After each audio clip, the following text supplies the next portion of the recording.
Hello mga kapaps! Ipapakita ko sa inyo yung short clips ng ating video dito sa ating pinapagawang second floor. So here. Yan mga kapaps. Tapos na po yung pag skim coat dito sa ating room. Dito sa second floor. Kulang na lang po pinta. And then dito po sa ating walk-in closet, nilalagyan na po ng skim coat. Yan.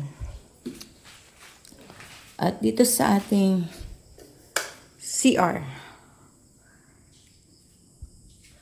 konti na lang po yung hindi nalagay na tiles dito. Then, dito sa ating gilid, ito po ay pink tiles.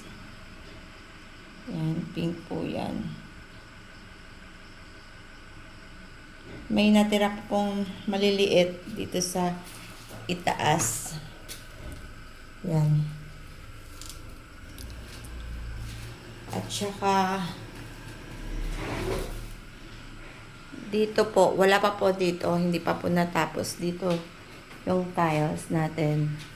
Hanggang dito sa ating itaas ng ating pinto, at may natira pa dito na tiles. Yan mga kapaps. So ito lang na lang po yung pinapagawa natin kay Foreman para po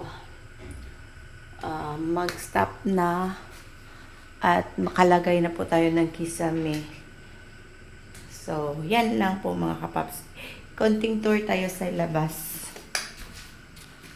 I'm here standing right now sa door ng ating kwarto. At ito po ay sinimulan ni Mr.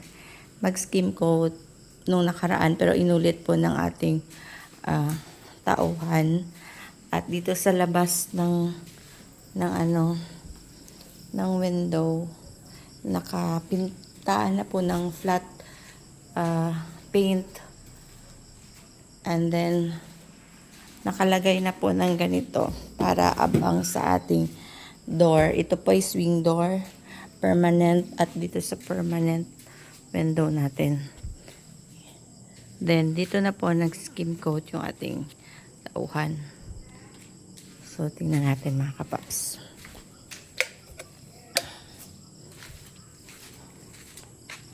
Dito po, nag-skim coat. Yan.